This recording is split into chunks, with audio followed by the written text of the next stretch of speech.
प्राचीन नेपाली वाङ्मयका विशेषताहरू भन्ने यही शीर्षक हो हिजोको बाँकी। प्राचीन नेपाली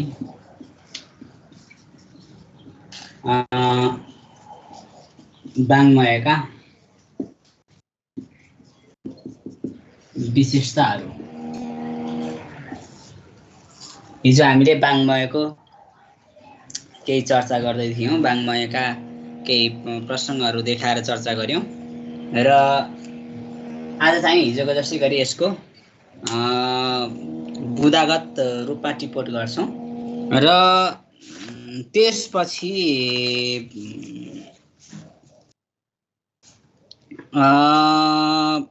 अनि हामी एक दुईवटा पुस्तकको अथवा एक दुईवटा वाङ्मयहरू छन् तिनीहरूको निजात्मकता आलङ्कारिकता भन्नेतर्फ जान्छौँ। प्राचीन नेपाली वाङ्मयका विशेषता अन्तर्गत पहिलो नम्बर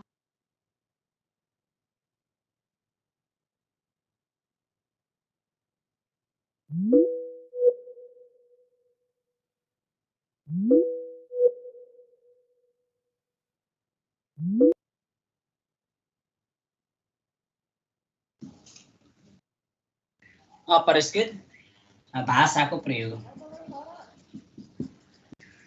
एउटा विशेषता यो भयो। अब यसलाई हेरौँ। सामान्य अपरिष्कृत भाषाको प्रयोग भनेको त्यति बेलाका वाङ्मयमा परिष्कृत भाषा वा एउटै किसिमको मापदण्ड अपनाइएको भाषा पाइँदैन र त्यहाँ एउटै विषयलाई, एउटै क्रियालाई वा एउटै विशेषतालाई जनाउन पनि फरक फरक किसिमका शब्दहरूको प्रयोग पाइन्छ र त्यहाँ व्याकरणिक रूपमा सूत्रबद्ध व्याकरण नियमले युक्त भएका अथवा परिष्कृत किसिमको शब्द र वाक्यहरूको प्रयोग भेटिँदैन।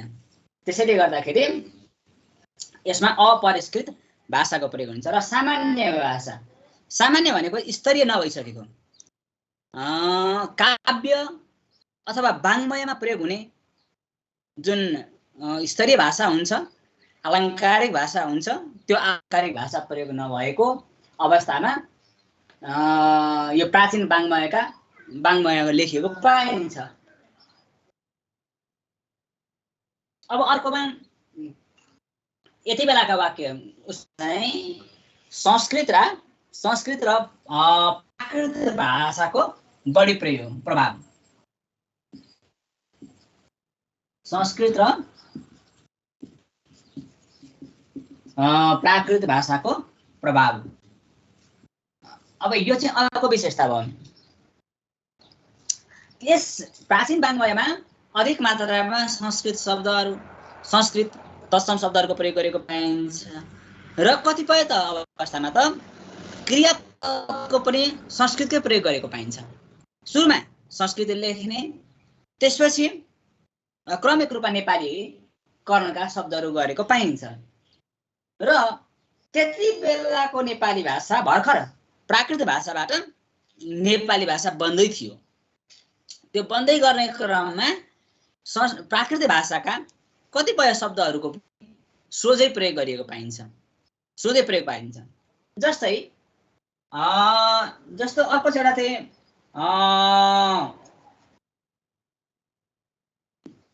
एउटा भण्डारा भन्ने शब्द, यो भण्डारा भन्ने संस्कृतको शब्दलाई उनीहरूले चाहिँ प्राय यो नेपाली वाङ्मयमा चाहिँ यसरी यस्तो खालको चाहिँ भण्डारा भन्ने शब्द यो जुन प्राकृत भाषाबाट आएको हो, यो खालको भाषाको प्रयोग पनि सोझै रूपमा गरेको पाइन्छ, सोझै रूपमा गरेको पाइन्छ। यसरी हेर्दाखेरि यहाँ संस्कृत र प्राकृत भाषाको दुवैको प्रभाव रहेको देखिन्छ यो प्राचीन वाङ्मयहरूमा। यो भाषिक स्वरूपमा देखिने यस्तो। अनि र यो प्राचीन वाङ्मयले अर्को चाहिँ विषय, यो दुईटा बुदा भयो होला। अर्को चाहिँ विषय स्रोतका आधारमा, विषय स्रोतमा पनि संस्कृत भाषाका ग्रन्थहरूको रूपान्तरण, संस्कृत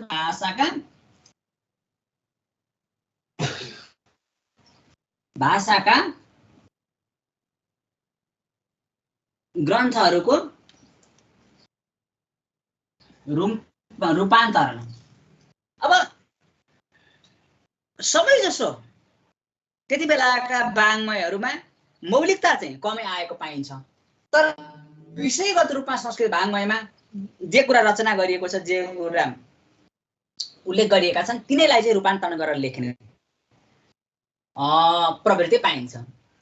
त्यसैले यस्ता ग्रन्थहरूमा जस्तो खण्ड खाद्यका भयो, वाजपरीक्षा भयो, औषध रसायन भयो, होइन, अनि त्यसपछि प्रायश्चित्त प्रदीप भयो, यस्ता वाङ्मयहरू सबै जसो चाहिँ संस्कृत भाषाका मूल ग्रन्थहरूबाट प्रभावित रहेको पाइन्छ र त्यसरी प्रभावित गर्दा, त्यसरी रूपान्तरण गर्दाखेरि त्यसको ठिक अनुवाद होइन, विषय मात्र रूपान्तरण, तिनीहरू विषय मात्र रूपान्तरण भएको पाइन्छ। किनकि त्यहाँनिर दुईटा कुरा हुन्छन्, एउटा चाहिँ शब्द रूपान्तरण भन्ने हुन्छ, शब्द रूपान्तरण वा वाक्य रूपान्तरणलाई अनुवाद भन्छ, रूपान्तरण मात्रै गरेको पाइन्छ। त्यसैले अब यहाँ तपाईँले विषय भनेर भनिदिनु भयो भने ठिक हुन्छ। यहाँ विषय रूपान्तरण, संस्कृत भाषाका ग्रन्थहरूको विषय रूपान्तरण शीर्षक त्यही छ, तर त्यसको व्यावहारिक प्रयोगका लागि यो रूपान्तरण गरेको पाइन्छ। अब यसमा अर्को चाहिँ कथ्य भाषाको बढी प्रभाव।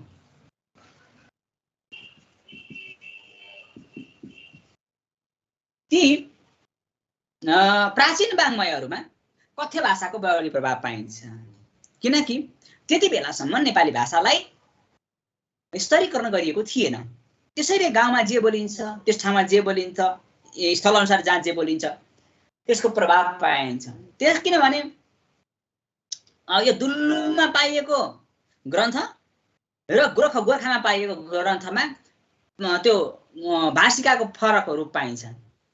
यतातिरकोमा चाहिँ यो पश्चिमा भाषाको प्रभाव पाइन्छ भने पूर्वतिर लेखेका ग्रन्थहरूमा चाहिँ पश्चिमा भाषाको प्रभाव नपाएर पूर्वेली नेपाली भाषिकाको प्रभाव पाइन्छ। यसरी कथ्य भाषाको प्रभाव ती ग्रन्थहरूमा देखिन्छ। त्यसैले यस्ता ग्रन्थहरू लेखक अनुसार, कृतिकार अनुसार, कृति अनुसार फरक पाइन्छ। ती कृतिकारहरू जहाँ बसेका थिए अथवा उनीहरू जहाँ रहेका थिए त्यही भाषाको प्रभाव यसरी पाइनेछ। जस्तै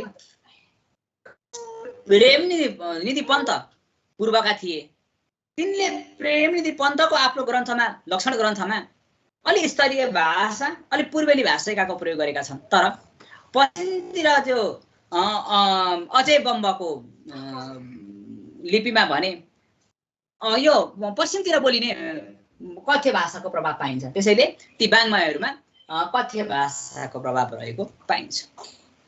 र अब अर्को विशेषता,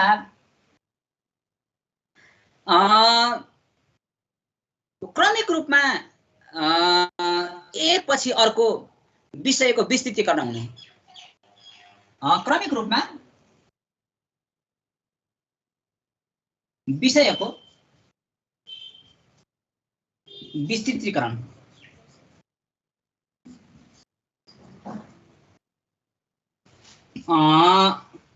क्रमिक रूपमा विस्तृतीकरण भनेको कस्तो भने सुरुमा लेखिएका ग्रन्थहरूमा, तिनै ग्रन्थहरूमा त्यसको व्याख्या कम हुने, तर अझ पछि जाँदै गर्दाखेरि त्यसका व्याख्याहरू ठुला हुने।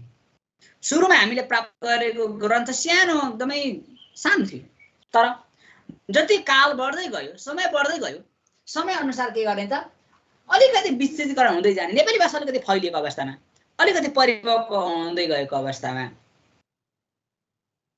ग्रन्थहरू लेखेको भेटिन्छ। त्यसैले क्रमिक रूपमा विषयको विस्तृतीकरण एकपछि अर्को गरेर लेख्दै जाने। अब अर्को यसको विशेषता छ, मूल ग्रन्थ र प्रतिलिपि ग्रन्थमा फरक हुन्। मूल ग्रन्थ र प्रतिलिपि ग्रन्थ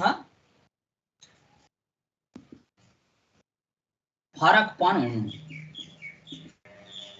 यो किन यस्तो भयो भने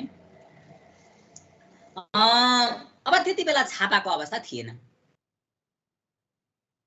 छापा हुन्न थियो, छापाखाना थिएन। नभइसकेपछि मान्छेले आफूले लेख्दथे, हात लेख्दथे। हिजो मैले भने कसरी लेख्दथे? मसिधारको प्रयोग गरेर बाँसको कप्टेराले अनि उनीहरू यस्ता ग्रन्थहरू प्रतिलिपि गर्थे र त्यति बेला प्रतिलिपि गर्दा जसका राम्रा अक्षर छन् त्यस्तालाई व्यास बनाएर प्रतिलिपि गरिन्थ्यो। त्यो चाहिँ प्रतिलिपि गर्ने मान्छेलाई व्यास भनिन्थ्यो अथवा कि गणेश भनिन्थ्यो। त्यो भन्ने मान्छेलाई व्यास र लेख्ने मान्छेलाई गणेश, र आफूले पनि अर्को मान्छेलाई राखेर ग्रन्थहरूको प्रतिलिपि गराउने। अब मूल ग्रन्थ र प्रतिलिपि ग्रन्थ फरक पाउने, किनकि मूल ग्रन्थ भनेको तपाईको एउटा ग्रन्थ जस्तो भास्वती एउटाले लेख्यो, तर एक ठाउँमा पाइएको भाषातिर अर्को ठाउँमा पाइएको भाषातीमा चाहिँ त्यो समयान्तर हुँदाखेरि शब्दहरू त्यहाँको भाषा शैलीमा केही फरकपन हुने। यसैले गर्दाखेरि मूल ग्रन्थ र प्रतिलिपि ग्रन्थमा फरकपन प्राय पाइन्छ प्राचीनकालीन नेपाली ग्रन्थहरूमा, वाङ्मयहरूमा। अब यो पनि भयो। यहाँसम्मको टिभी सक्नुभयो? हजुर सर। अब अर्को छ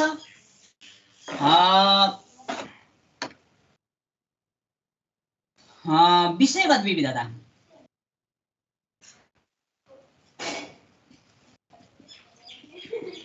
यो एउटा प्राचीनकालीन वाङ्मयमा पाइने अर्को एउटा महत्त्वपूर्ण विशेषता भनेको विषयगत विविधता। त्यति बेला साहित्य वा अरू कुनै प्रायोगिक वस्तु मध्ये प्रायोगिकतिरका ग्रन्थहरूलाई बढी अनुवाद गरिएको पाइन्छ, भनेको बढी लेखेको पाइन्छ। साहित्यमा तपाईको नाटकै भनेर नाटक आएन, निबन्धै भनेर निबन्ध पनि आएन, कथा नै भनेर कथा पनि आएन। ती कथा ती निबन्धहरू कस्ता थिए त? समग्रात्मक चाहिँ एउटै स्वरूप हुने, कोही हामीले पहिचान गरेर यो भनेर मात्र छुट्याएको मात्रै हो। किनकि त्यति बेला विधा विशेष गरेर आएन। र अर्को चाहिँ विषयगत विविधता। ज्योतिषको पनि ग्रन्थ लेख्यो, उतातिर के अरे औषध उपचारको पनि ग्रन्थ लेखियो, यतातिर यात्रा वर्णन पनि लेखियो, उतातिर राजकाजको प्रशस्ति पनि लेखियो। त्यसले गर्दाखेरि विषयगत विविधता भयो। यति बेला सबभन्दा धेरै विषयगत विविधता भयो। सुरुमै जस्तो अब खण्ड खादिएका भन्यो भने त्यो उसमा ज्योतिषशास्त्रसँग सम्बन्धित रहेको ग्रन्थ भयो। बाज परीक्षा भन्यो भने बाज परीक्षा उसँग सम्बन्धित रह्यो, के अरे यो औषध रसायनसँग, औषधसँग सम्बन्धित रहेको, औषध उपचारसँग, वैद्य विद्यासँग सम्बन्धित रह्यो। फेरि त्यसपछि अरू गएर राजा गगनी राजा यात्रा भन्यो भने यात्रासँग सम्बन्धित रह्यो। यसरी एउटै ग्रन्थ के अरे एकै समयका प्राप्त भए पनि तिनीहरू छुट्टै प्रयोजनका लागि, छुट्टै विषयका लागि र विषयगतका लागि लेखियो। अनि अर्को चाहिँ विशेषता रह्यो के भने विधागत नियमको सुनिश्चित नहुनु। विधागत नियमको सुनिश्चित वा पूर्ण पालन नहुनु।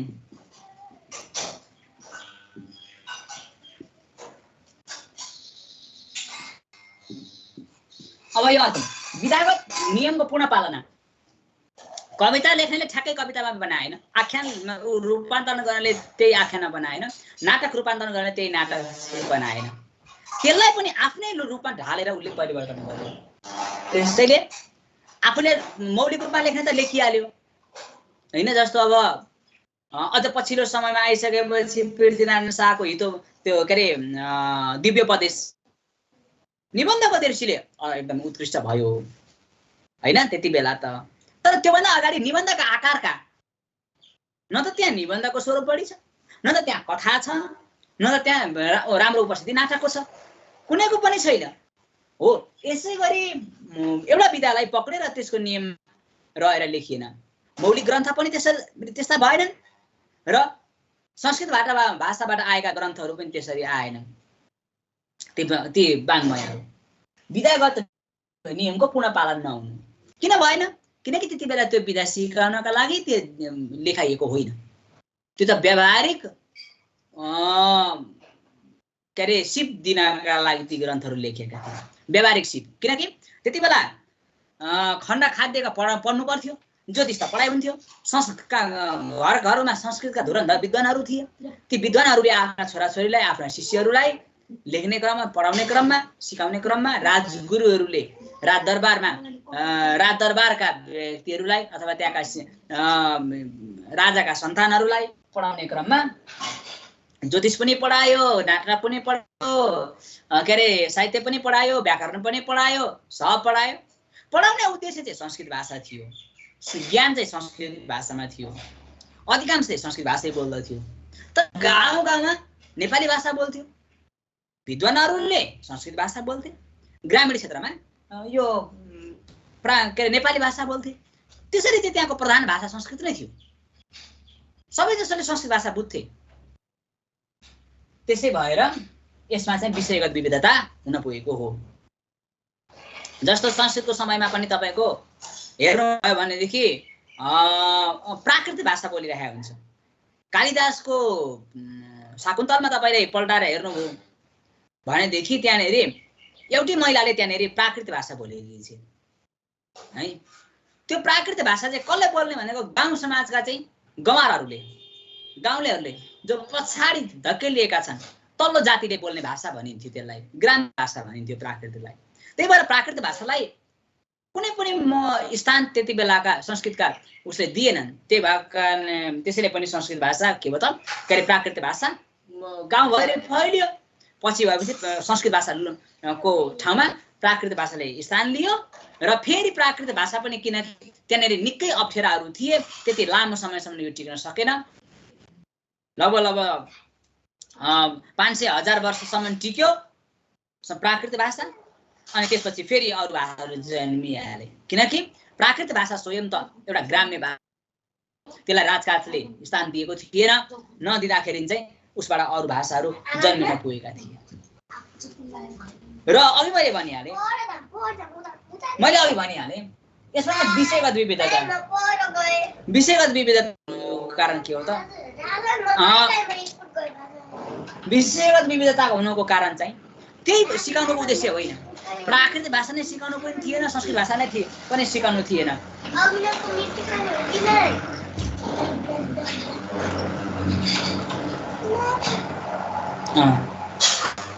त्यो पनि सबै सिकाउनु थिएन।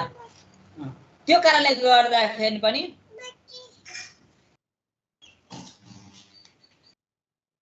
अब यो विषयगत विविधता उहाँको पूर्ण पालन नहुने एउटा भइहाल्यो। अब अर्को चाहिँ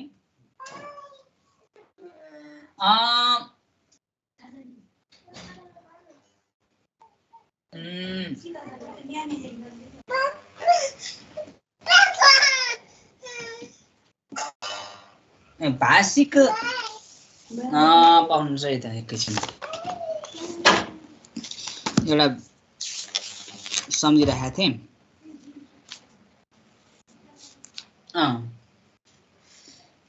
ग्रन्थको आरम्भमा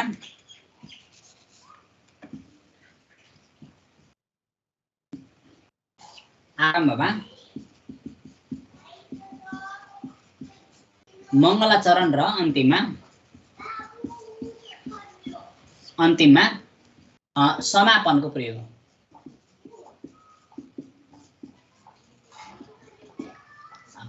अर्को एउटा विशेषता यो ग्रन्थको आरम्भमा मङ्गलाचरण र अन्तिममा समापनको प्रयोग।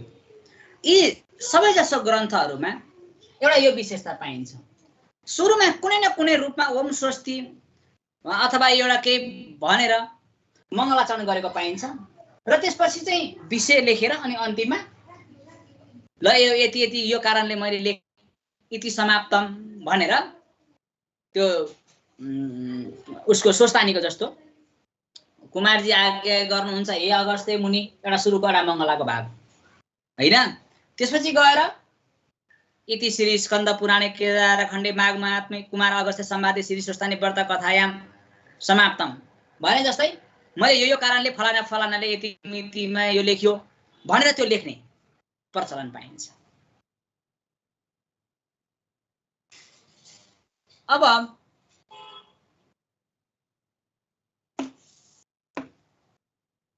अर्को विशेषता छ।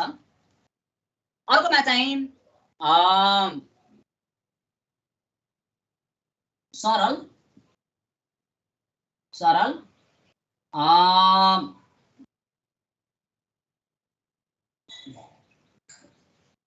वाक्य ढाँचाको प्रयोग। यो चाहिँ त्यति बेलाका सबैजसो ग्रन्थहरूमा जटिल वाक्यको प्रयोग गरिएको पाइँदैन। सबैजसो स्थानमा त्यहाँ सरल भाषाको प्रयोग गरेको पाइन्छ। वाक्यको गठन ढाँचा चाहिँ सरल भेटिन्छ है। वाक्यको ढाँचा गठन ढाँचा सरल देखिन्छ किनकि त्यो भन्नका लागि प्रस्तुति गर्नका लागि चाहिँ अलि सहज होस् भन्नका लागि सरल ढाँचाको प्रयोग गरेको पाइन्छ। तर अर्को छ अर्को लेखनमा एकरूपता नहुनु।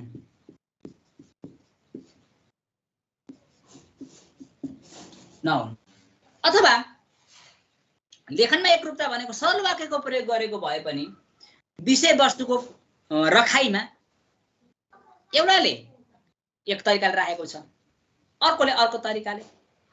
अब विषयलाई पनि जताततै पारेर फरक फरक तरिकाले प्रस्तुत गर्ने तरिका भेटिन्छ लेखनमा एकरूपता नहुनु है। जस्तो अब यो के अरे प्रायश्चित प्रदीपको किताबको अनुवाद हो त्यो हैन। किताबको रूपान्तरण छ।